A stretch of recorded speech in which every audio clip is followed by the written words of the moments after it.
Hey there everybody, it's Mark Curley back with another how to draw video, or to be more precise, a how to color video. I'm going to be showing you different coloring techniques that I use, but in order to do that I need to have something to color. So I'm going to begin all in time-lapse doing a drawing of a realistic eye, get all those lines down in place, and then we can move on to the coloring. So let's get to it.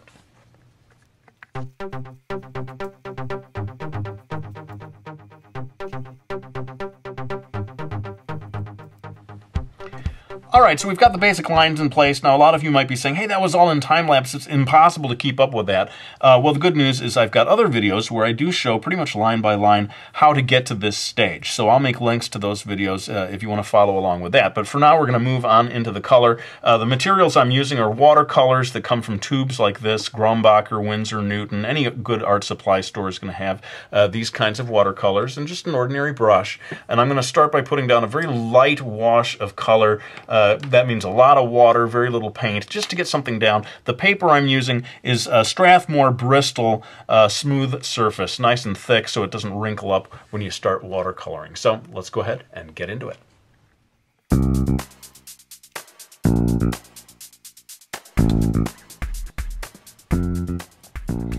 Okay, so you can see I've got a very light layer here. I'm not really focused on perfection. I just want to get something down, and then I can build on top of that as we move toward final art. I'm going to do a second layer now where we focus a little more on the details.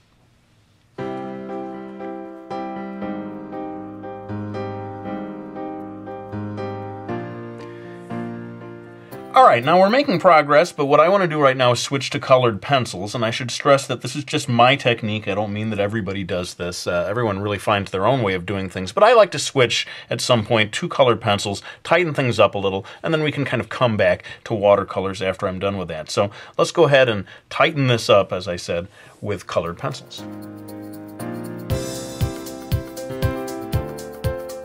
Alright, so I'd like you to see as many different coloring tools as possible in this video, so I've decided to bring out these color pastels.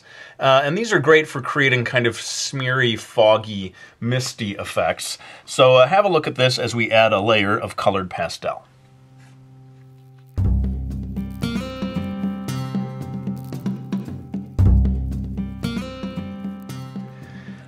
Okay, so you can see how the pastels allowed us to get a lot of these foggy, smeary kind of effects. And now it's time to move on to the very most important part of the whole process, and that is the fine-tuning, the polishing. The more time you put into this, the better. You put an hour into it, it's going to look good. You put 2 hours into it, it's going to look great. So let's just go to it. I'm going to be zipping through all of this. You'll see watercolors, you'll see colored pencils, maybe bring the pastels back in, trading back and forth between all these things until we finally reach the finished product.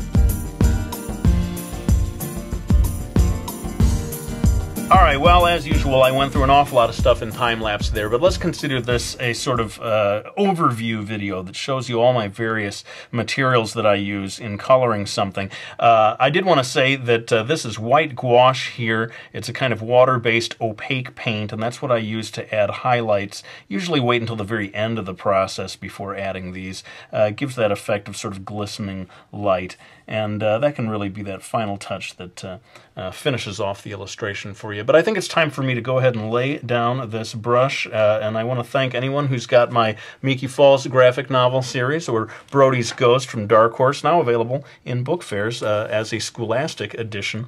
I want to thank you all once again for watching my videos. I greatly appreciate you subscribing, leaving comments, supporting me with all your words of encouragement. But for now, let's end this video. I want to thank you for watching it. I hope you found it useful, and I'll be back with another one real soon.